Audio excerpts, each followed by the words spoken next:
This is Hooke Court in Dorset, and we reckon that most of what you can see here dates to the English Civil War in the mid-1600s. But there are clues that there was once something much older and grander here. Take a look at this.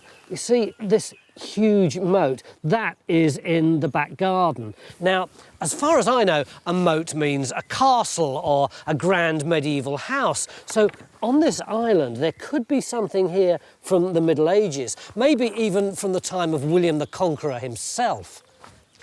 These days, Hooke Court is used as a school, and the teachers would love to be able to tell the kids more about its history. But you don't know very much about it, do you, Mandy? No, not very much at all. And we'd love you to find out more. So who is it that Mandy's called in? Time team! And how long have we got to find out anything? 3 days! Do you think we'll find anything under the grass, JJ? Yes. What sort of stuff? Brick walls and doors. Yeah, we always find brick walls, but not doors so often, do we? Keep your fingers crossed.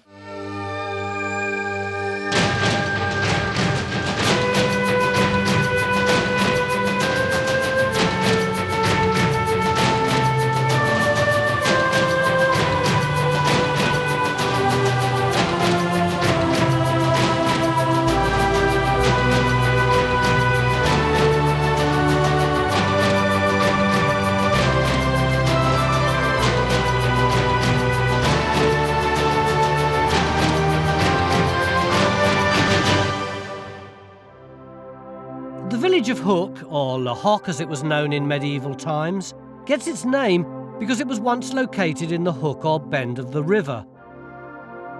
Hooke Court School, situated on a ridge of high ground, would always have been a prime spot for occupation. What's really neat about this place is that anything medieval is going to be inside the moat, which means we can limit our dig to this lawn area here.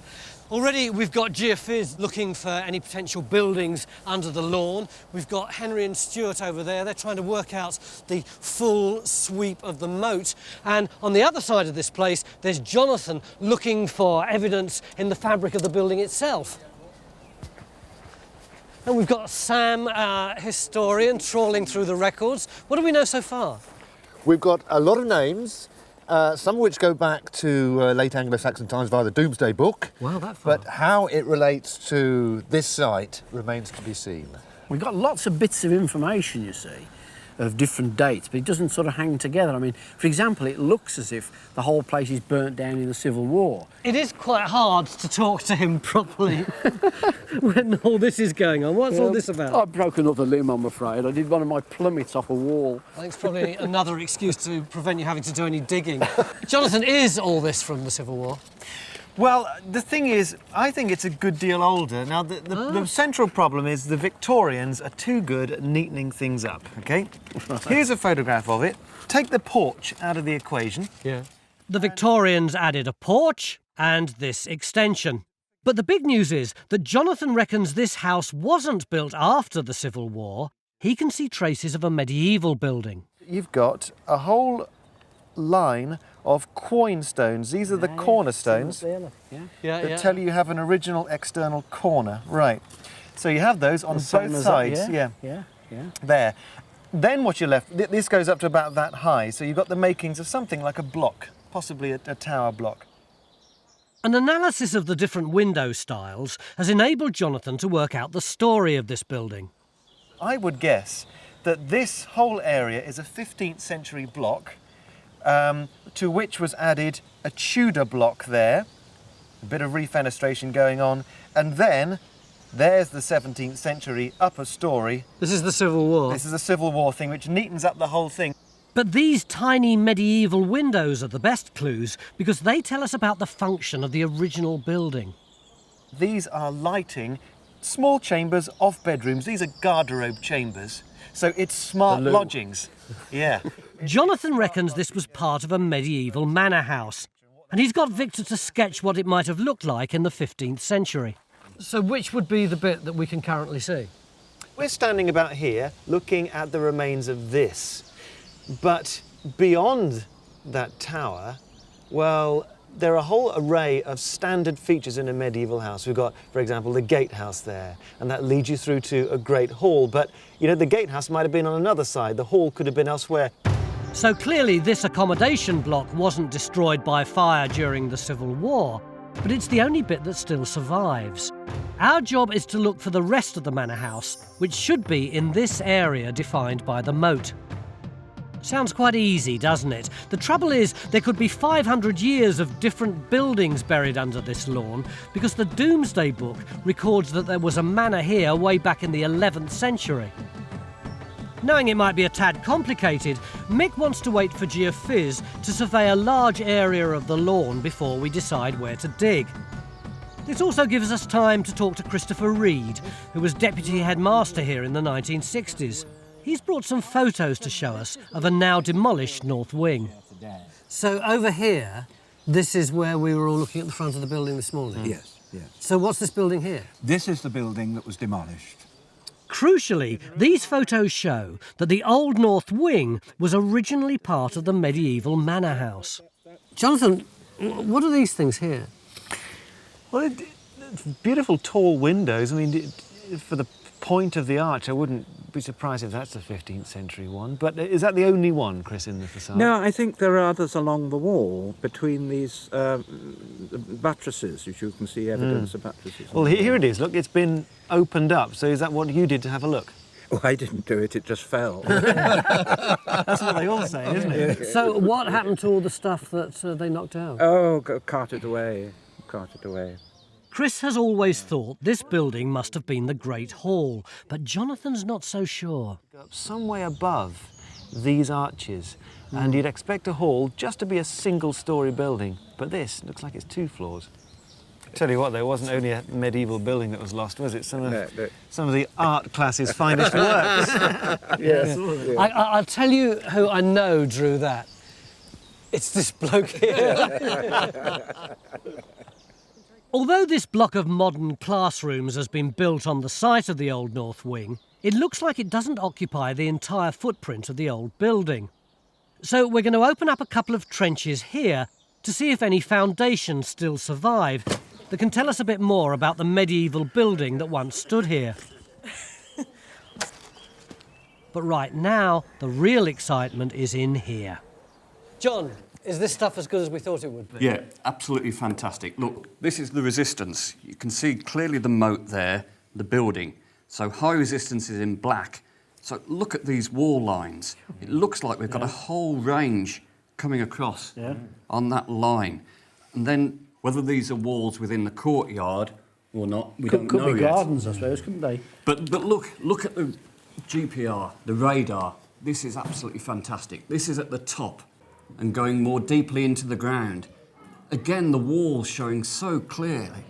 So what's that? That's only 12 centimetres down there. We're doing it in spits, sort of 10 centimetres in size. What's this big blob then? Whether that's a large fireplace within the 2 walls. Yeah. What's the distance between the two side walls? How wide is that range? Well, that's 20 metres. We're talking 15, 16 metres. That's a big building. Well, as Phil will tell you, there's only one true way to find out what's buried under here, and that's by digging. So, taking care not to ruin the school lawn, another trench goes in to reveal the hidden history of Hooke Court. The legend is that there was a fire here in the Civil War, and clearly the kids are hoping we can find out more about it. Others, though, are just as excited to see so much surviving in the ground. Coming through there. Oh, there's so many. On a right angle. So many walls. And it's only a matter of seconds before Phil turns up the first find. Yeah, maybe 16, 17. There's the roof. Nice nail hole in there, look. And you're getting this, which is 16th, 17th, bit of bone as well. 16, 17. Something like that, yeah. That'd be a good candidate for when it's, you know, being heavily destroyed. Yeah. There's no later stuff either. So well, that's good. That's good. Let's carry on, Ian, please. This is our house burning in the English Civil War, but this isn't Victor's work. This is Bridget, aged 7, and this one is Tom, aged 6. Do we have very many more details other than the fact that it just went up in loads of flames? We know there was a fire. The whole building might not have been destroyed, but there was certainly enough rubble to make it worthwhile paying a mason, and we have the account, this is the priceless information we've got, paying a mason 5 shillings to retrieve 1,500 weight of lead from the ruin. Who owned the place? At that time, it had been just sequestered by Parliament from John Powlett, the 5th Marquess of Winchester. This is the guy who owned Basing House by Basingstoke, which we dug, what, 4 or 5 years ago? Exactly, yes, a very interesting guy, a great siege, dramatic moment in history, and John Powlett was a very senior royalist figure and a focus for resistance to Parliament. So was it burnt down to punish him, or was it already a barracks or something like that? It would not be in their interest to burn it to punish him because it was a profit that they'd acquired, sequestered it, but it may have been burnt while the war was still going on to deny its use to other royalist forces.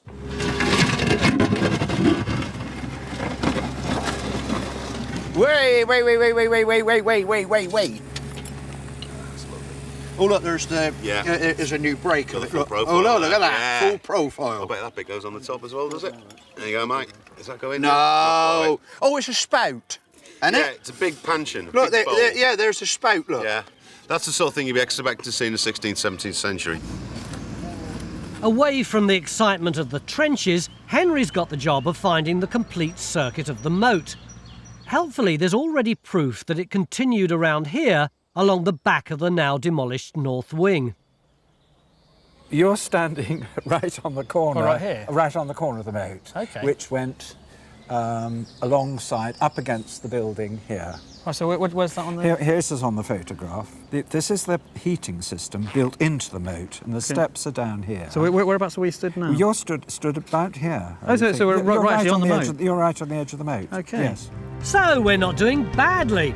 We've got a 15th century living quarters here, and another 15th century building which we're digging the foundations of here, and now we know that the moat extended at least this far around it. Because our mystery building's 2 stories high, the thinking is that it's not the Great Hall. Jonathan reckons that's most likely where Phil's digging on this side of the lawn. But so far, all Phil's discovered is masses of Civil War period pottery. It's all the sort of stuff you'd expect to find in the kitchen. There's none of your posh tablewares here, it's all big mixing bowls, but we're getting things like glazed roof tiles, so, you know, nice posh roof. Bonus, we've got 16th or 17th century goblet. That is pretty, isn't it? It's a beautiful decoration around there, possibly Venetian. I don't know enough about these things to be certain, but that's a posh piece of glassware. That's not the sort of thing a peasant would have been drinking out of, I'll tell you. But the stuff we're really after is turning up in our trenches in the schoolyard. Oh, look at that. Oh, that's great. Oh, that is lovely. It's a base. Yeah, it's medieval. It's this flinty stuff. The key to the early pottery around here seems to be flint and lots of it. Right. And this has got flint and lots of it. Right, what do we have to do now? Right, just... It's the first medieval pottery we've found, the first evidence of life here before the 15th century. And graphics have come up with a neat way to show the kids what it looked like. And then, I suppose, expression's good, isn't it? No, feel the weight. Feel the weight, Esmeralda, that's it. Feel it's really heavy. Yeah. Is it out of the way, Neil? Oh, feel that weight in your muscles. Don't drop it. Oh, what is it that they're carrying that is so agonisingly heavy? It's lunch. It's a 12th, 13th century cooking pot. It's based on a bit we found outside. Probably got sort of thing that would have been put on the fire. Even had bits of soot on the outside of it. Yeah. 1, 2, 3, go! Whoops. Out on the lawn, Matt's now opened up a second trench with some promising early results. I've got your wall, Jonathan. Good man, that's very definite, isn't it? Yep, quite a nice, or a very strong edge across there. It's pretty sturdy. Tell you what I was looking for, Matt. Along there is the corner of that 15th century block. Yeah. Now, we don't know how far it extended this way. I was hoping that some way, that you'd find some way of picking up the footings as they run down here. We have got the start of a cut going across there, but I mean, it might be a robbed out wall or something like that. So there's something there. Well, it might be, but you've got a wall, but it's the wrong one. It's the right one, it's just in the wrong place. Matt's wall is also very different to the one Phil's now unearthed in his trench. They're obviously not the same building. We're going to have to extend both trenches to see more of them. But what's clear to me now is that detecting the buried walls with geophys is one thing, but sorting out one phase of building from another is going to be a massive challenge over the next couple of days. But it hasn't been a bad start, and I want to use a bit of graphics magic to show Mandy what we have sorted out. Here is the house as it is now, and if you do away with the 19th century extension over there, and in addition to that, another 19th century thing, if we get rid of this porchway just there, it's gone. And then there's this 17th century top bit, just lose all of that. And then we've got two 16th century things here and here. Off they go. And then, apart from fiddling around with a few of these windows, what we've got left is the part of the building which is here now, which was here in the 15th century. That's fantastic. Not bad for one day, is it? No, not at all. It's amazing. Mind you, that's only one bit of the house. Let's hope we find more of it over there tomorrow. It's day 2 here at Hooke Court in Dorset and time to be digging up our lawn. We're looking for a forgotten medieval manor house, which we think is underneath the grass. Connie, that was superb. Thank you very much. We reckon that this here is a medieval moat. And this slope here, this is part of an island inside of which there ought to be a buried medieval manor house, except it's likely to be very complicated with lots of different phases in it. So the first thing that we need to do today is to pull all the archaeologists together to find out what strategy we need to adopt, because how many days have we got left? 2 days. Can't get the staff. Yesterday, we opened up 2 trenches to look at walls that we thought might be part of one massive building, the Great Hall. But it soon became clear that this wall in Phil's trench is very different to the one Matt's unearthed here. Matt's wall there is 4 feet wide. That's a socking great piece of kit, and that held up a big chunky roof. Thing is, we don't know what that building was. That's the point. Well, we've got some clues, haven't we? Look at the size of these roof slates. Presumably there's something there that's really heck of a big. roof to hold that lot up, isn't there? But the function, what is it? Was it a hall? I mean, what does this shape suggest? I mean, I'm seeing it now at a slightly larger resolution, and to me, there's a rectangle there. You could interpret that, couldn't you? Yeah, but there's another one coming in this way. So what they're implying then is that this is a palimpsest. Oh, very good. You've learned something.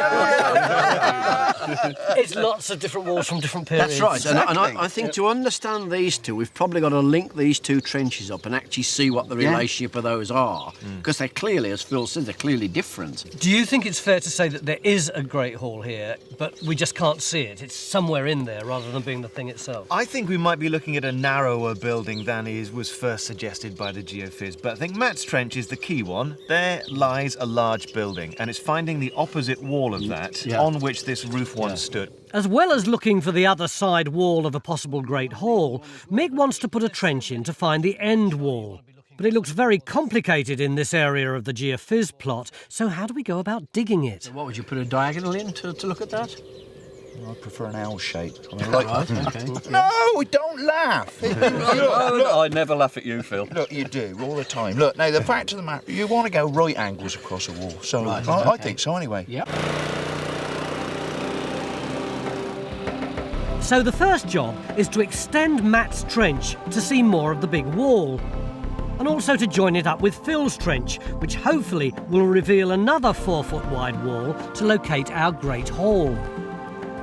You can see the date. We've got the pieces of paper with the date of it all on. All the pottery has been put into a timeline for the kids, and the bulk of it comes from the 17th century, when it looks like many of the buildings were demolished after having been damaged in the Civil War. Tom, any ideas why you think there may be only a few pieces of pottery here?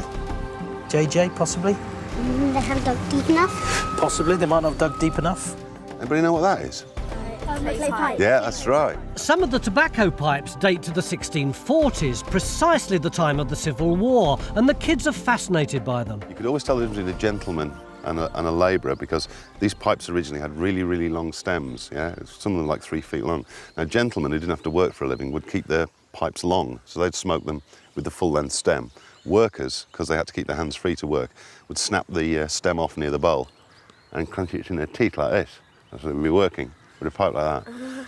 And you dig up skeletons, and you sometimes find a big notch worn into their teeth because they spent their whole life with a clay pipe clenched in their mouth and they actually wore a groove into their teeth. They call them pipe notches.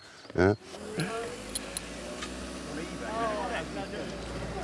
And joining up the trenches is revealing more finds by the minute.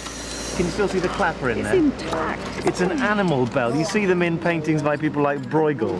This one's got decoration on it that looks like Look it's... at this. Yeah, possibly a Jacobean, Elizabethan Jacobean. Typical kind of thing you see on wood carving as well. And there's a tiny shield. Do you see that there?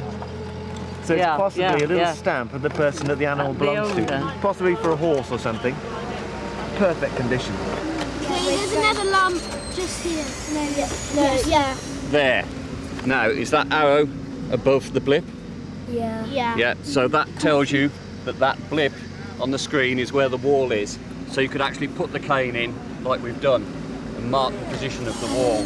Although geophys are detecting walls belonging to many different phases of building at Hooke Court, our basic aim is to work out the layout of the manor house, which may not have radically changed over the centuries. We know in the 15th century that there were posh living quarters here and another as yet unidentified medieval building here with the moat going around it. Yesterday, we opened up several small trenches in the school playground to find out more about that mystery building, and one of them has paid off. This small trench has revealed the remains of a spiral staircase, although it's difficult to see as only the base of it's left. Can you see the curving face of the stones running around very that slight way? curve, yeah. Very, very slight. You're actually looking at the outer casing of a spiral staircase. So we now know that there was a spiral staircase linking the two medieval ranges. But the trenches haven't given us any clue about the function of our mystery building. That may not matter though, because Mandy's dug out a plan given to her in 1994 by an architect who lived here as a boy. His dad, in fact, was the butler here in the 1940s. So what the butler's son saw, is it? Yes. So this is what he could remember of the arrangement of the building, is Exactly. Jonathan can't believe his eyes. This is a detailed plan of the now demolished north wing. Hey, now that's interesting. Look, you see he's got two buttresses there. Yeah. And between them, just there, he's got what he writes as garderobe opening. This is a loo, in fact, in the wall. So what that means is, the garderobe chute for human waste spilling out on that side of the window. That's right, and he did talk about that as well, Right. that he could remember that it was there. Do you remember using it? No. No, OK, all right. So the presence of medieval loos tells us that our mystery building contained living quarters. Where the biggest windows are, in the sleeping... With the position of the privies key to sorting out the layout of our manor house, Jonathan's gone to take a look at some that still survive a few miles away at Woodford Castle. Oh, But right, so, yes. looking for... Well, that'll do. That'll do. Look, that's a garderobe opening right there. You can get your arm in there. Wow. Under there, yeah. It's still there. It's blocked up now, but that's a chute coming down from, presumably, that chamber. Mm-hmm. And everything comes hurtling down here and is either collected in buckets and tipped out elsewhere into various middens or spread on the fields. Yeah, what a lovely job. Or it's scoured out by a moat. I'm not sure which in this case. The garderobe was next door to the room where you kept your clothes. Oh, you beauty. It's a lovely one. It's got Wow, look at that. It's got a restored seat. Hang on, I need to... There we are. Oh, my goodness. Little practical demonstration. How amazing. And you've got a lovely little light for reading, perhaps? Or... Put your hand over here. Oh, it's freezing, freezing. Do you feel the draft? Oh, my goodness, I can see right down it. Wow. But I mean, it's almost still usable. But think about how this would work, though, if you're storing your clothes in the room next door, which is why you need a big space just for washing your hands, you know, and you had... And the draft comes straight up. The ammonia comes up, it's going to be through your clothes, isn't it? And it's going to keep those moths at bay, so... Marvellous. It makes a lot of sense, actually. Yeah. And you get a splendid view as well. You could stay here for hours. That's lovely. My turn. Remember to put the seat down. Yeah, you're right. Oh, gosh, it's drafty. It's terribly drafty. Back at Hooke Court, our historian Sam's trying to piece together the history of the owners of this manor house. He reckons it was Sir Humphrey Stafford who built the posh living quarters after his marriage in 1406. And with the help of this graphic featuring one of the teachers, the kids are reminded of how different life was back then. They're especially interested in Sir Humphrey's grandson, who was executed for not committing his troops during the War of the Roses in 1461. He was actually beheaded, had his head chopped off at Bridgewater, presumably while trying to get back to his safe enclave down here in Dorset. But it was not. So there must be a head somewhere, mustn't there? Meanwhile, out on the lawn, our joined-up trenches have turned up more walls, but have so far failed to find the Great Hall. We've got at least 3 separate phases. We've got the first one here, which is this stone bit there, and then across here, and another bit here. It's like a sort of little compressed H shape. That's the earliest. Then we've got this wall here, a little bit of it by where Phil is, and then that long bit there. Cutting through it, we've got this thing here, which is really odd because it's curved. And actually we've got a 4th phase too, haven't we? Because we've got this early stuff at the bottom. That's right. That stuff there could actually be earlier than our stones. That could be a timber phase, 12th century. And it's all covered in material from the 17th century, when it's clear these buildings were demolished. Bridges Trench, in fact, may be turning up the first evidence of the Civil War fire. But what we're really after is finds like this. This is a very posh medieval floor tile. Now, I don't... Yeah, of course. Now, I don't know if you can see, there's like a pattern impressed in it as well. Yeah, we've got certain curved lines, straight lines. Yeah, well, I've kind of taken the rubbing of it with a pencil, just to give you an idea of what was going on. I don't know if you can make this out. So intricate, isn't it? You've got the geometric pattern coming around the outside, and then this sort of bit of knotwork in the middle. If this isn't from a Great Hall or a chapel, I'll eat Phil's hat. This decorated tile dates to around 1500. Part of a design that, when complete, would have looked something like this. What's just dawned on me is that our manor house probably included buildings both old and new. This is a coxcomb tile that would have adorned a roof built in the 14th century. It's the first evidence we have of the manor house at that date, and even better, it ties into the only document we have about the early buildings on this site. We've got a splendid document known as a licence to crenellate, issued by Edward III in 1344 to Robert Siverwast, King's Yeoman, to crenellate his dwelling place at Hooke, Dorset. That's and brilliant. So that implies we've already got a structure here. We've got a King's Yeoman here who is given a licence to crenellate, that is to fortify his dwelling. With battlements. Battlements specifically, but also may imply a moat. The moat could have been created in the 14th century. The only dating evidence we have is a 14th to 15th century dagger that was found in the moat in the 1920s. Interestingly, it's a type of knife used by a knight to finish off a wounded opponent.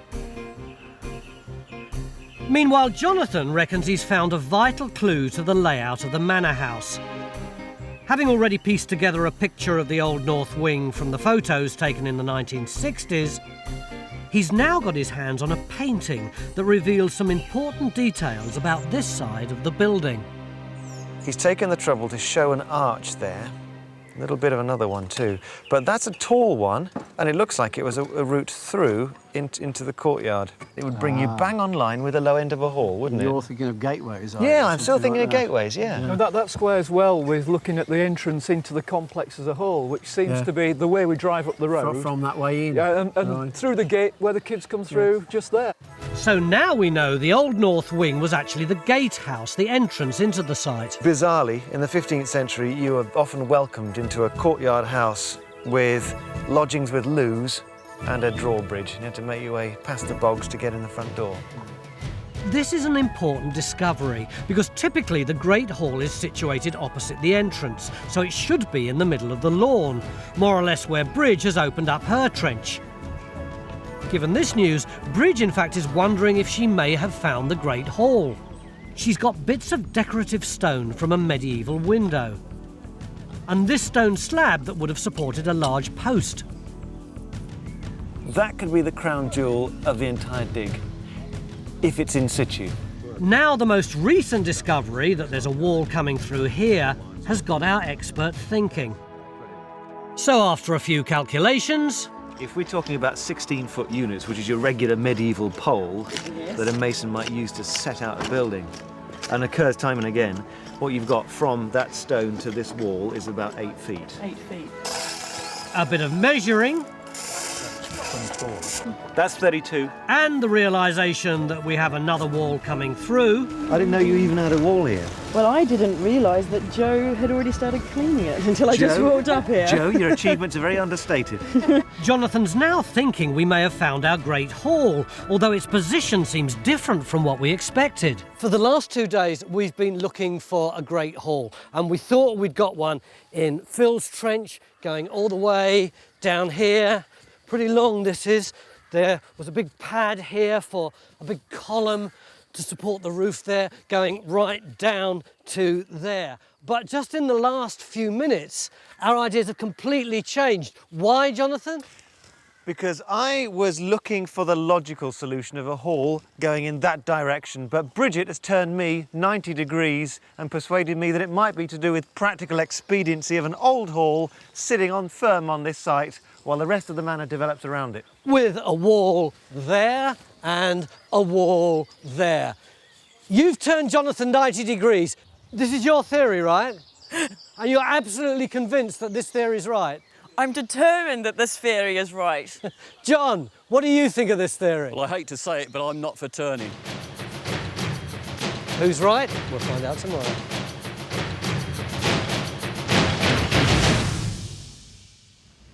Beginning of day 3 here at Hooke Court School, where we're looking for a medieval manor house, and the kids have been keeping diaries about the dig. This is from day 2, Seema wrote this. Today it was really cool because the 6 of us went to wash the pottery. We also saw a cow's jaw, which was interesting and disgusting at the same time. And this one from Connie.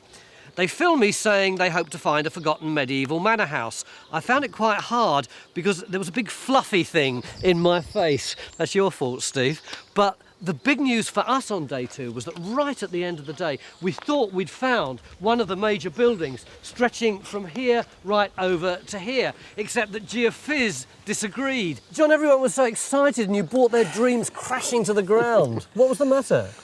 Well, it's just the interpretation of the Great Hall being here. I think it's where Phil is, where all the action is. That's where all my strong signals are. I do have things coming out here on the geophysics. They are clear, but not as good as over there.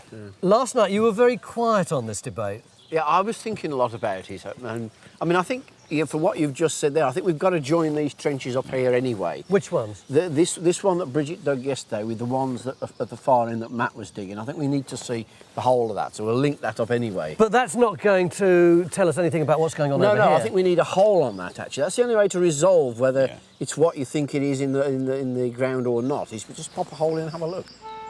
So we're opening up a trench here to look for the other end of what might be a great hall running in this direction. And we're joining up our other trenches on this side of the lawn. Our basic aim is to work out the layout of the manor house. So far, we've established we've got a posh accommodation block here and a gatehouse building with guest lodgings attached to it just here. Now we're investigating the idea that the Great Hall might be aligned north-south instead of east-west as normal. Jonathan's looking at how this might work in terms of the other buildings. Now, if you do that, you see, you've got to get in one side of the Great Hall, so it's not easy unless you stick the buttery and pantry at one end of it again. Okay, let's move it up a little bit. That's it.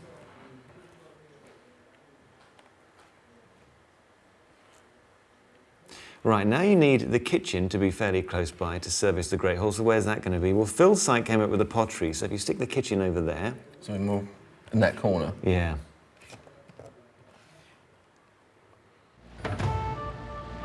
Whether we solve the puzzle or not, the kids are simply amazed at how much history is buried under their school lawn. The roof tile, I think, is it? Yeah, it looks like it. And these tiles are sort of 14th, 15th century, but they're in a 17th century deposit, so it looks like the late medieval roof still standing at the time of the Civil War, and then a whole shooting match comes down, you know? Yeah. The school timetable's been amended to allow the kids to help as much as they can. What's your dream of something? Some of the older kids are having a go at advanced geophysics. Who knows, they might be able to spot something we missed. Or maybe that there could be actual building and that could be a wall alongside it. Yesterday they helped to survey this area of the lawn, and today we're opening up a trench that they'll help to dig. It's targeted on one of the clearest anomalies on the geophys plot. Well, that's this circular feature on here, look. Oh, wow. It's a very, very obvious feature. There's been a lot of debate about what it might be, but I think my money's on it being a dovecote. Using the magic of graphics, we're able to show the kids the scale of the medieval buildings. These two are walking through what would have been the entrance to Hooke Court back in the mid-1400s. Anyone entering the site back then must have crossed a bridge, because we now know that the moat came around in front of the gatehouse. But the big news today is that Stuart doesn't believe the moat ever completely surrounded the manor house. In fact, he doesn't even think this is a moat. Well, what do you understand by moat? Well, there's knights in armour outside, and they're trying to get into the house, and they can't because there's this big defensive feature. Yeah, that's the problem I have when it comes to this. Everybody uses the term moat. I mean, I prefer to use the term, at the moment, a water-filled ditch. Strictly speaking, a moat is a defensive ditch, but Stuart thinks this is designed to impress people rather than keep them out. This was dug in, say, the late 14th century. People aren't really digging defensive moats in a way, because the nature of the buildings are changing, the nature of the society is changing, and you're starting to get people thinking about decoration and ornamentation and gardens even. We've been drilling holes into our water-filled ditch and discovered that it's much deeper here compared to where it bends around the site.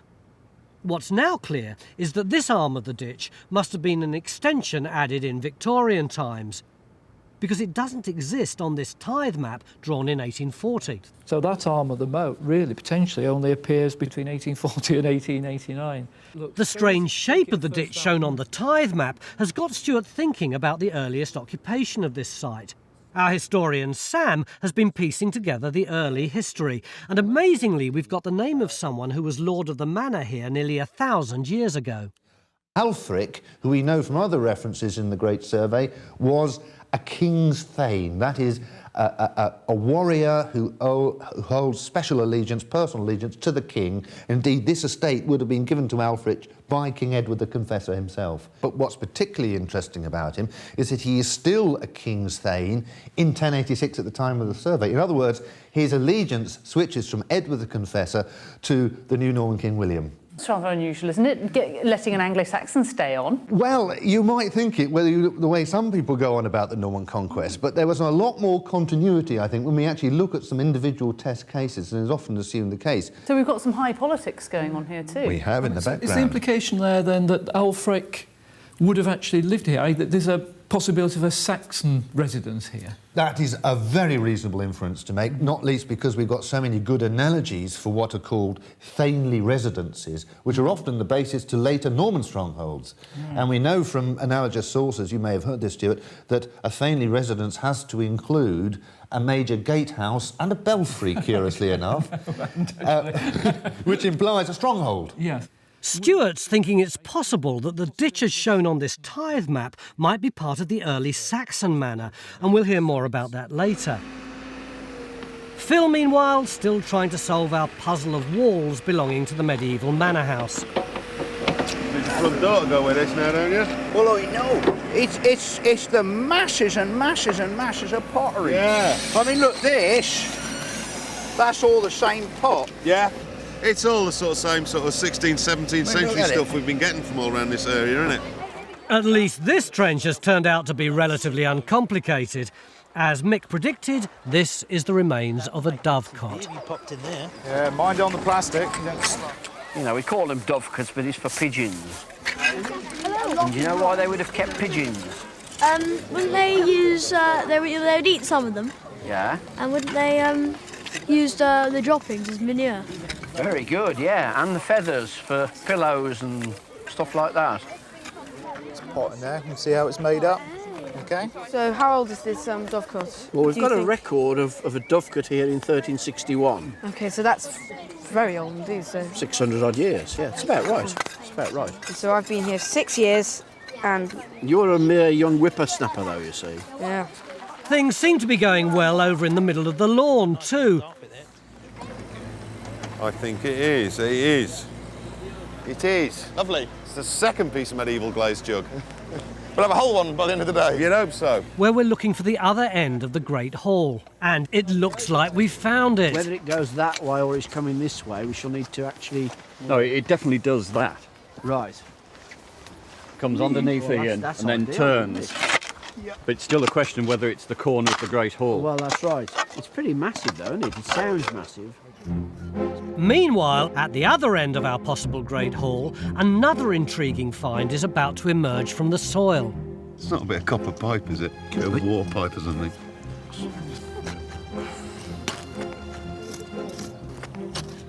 Ooh, ooh. Yep. It's a tap. It's a tap. Look at that. This is actually a very rare find. Mick reckons it could be as early as 15th century. I think this is the best find we've had on the site, don't you? It's the best find we've had for years, that is. You really think it's that important? Yeah, I think it's very important, yeah. We're so used to them, we forget that until the 19th century, they're very, very rare. Yeah. You know? Yeah. This tap is likely to have been used with a cistern like this. It means there was running water here, and our manor house is even posher than we thought. But now it's late afternoon and time to start wrapping up some of our trenches. As you're taking the eggs and the young birds out into a sack or a bag or something, you just push yourself round on this central post. All right, so you can rotate your... You can go right the way around the middle, you see. The essential finds here were these pigeon bones. And we can now show the kids what the dovecot looked like. In position on the lawn and inside it. We reckon it could have held 1,000 birds. I thought I'd try and give you a different perspective on the place, and that's... Stuart's ready to tell Mandy how important this site was way back in Saxon times. But first, he's got to break the news about the moat. It wasn't always like that.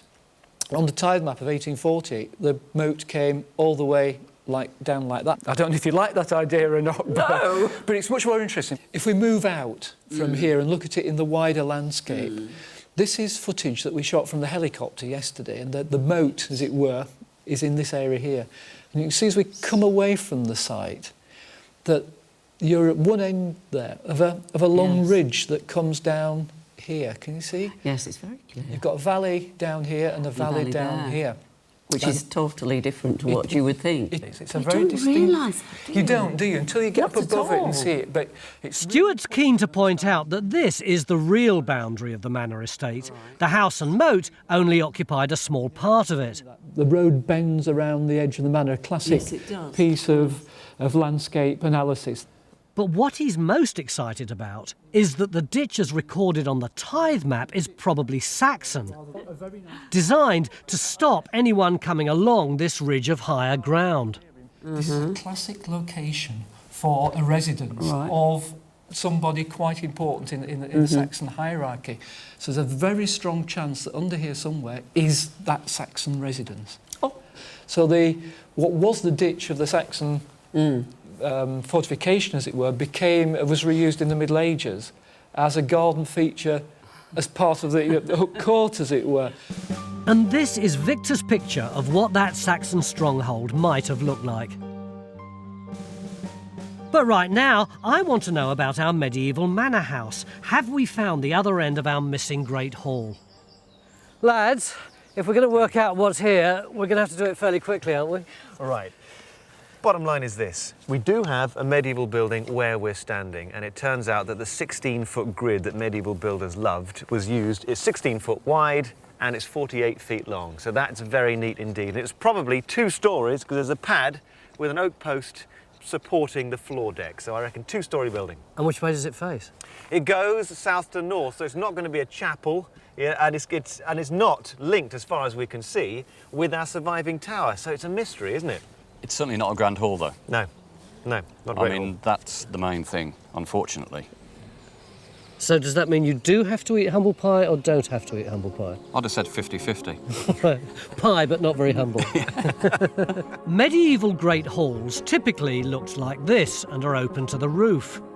Although the structure we've found is of the same high quality, it's 2 stories high and narrow. Having consulted his books, Jonathan's suggesting that this could be a rare example of a first-floor hall. A few have been known in Dorset. This would mean the end of the Great Hall would have lined up with the arched entrance into the manor house. Some of the team aren't sure about Jonathan's latest theory. So where do they think the Great Hall is? I don't know. I think there's a very, very big building going back that way. Which I think is what I was saying last night. Do we have time to put in a test No, pit or anything? What's really needed on this site is to open the entire lawn, but of course that's not possible in 3 days.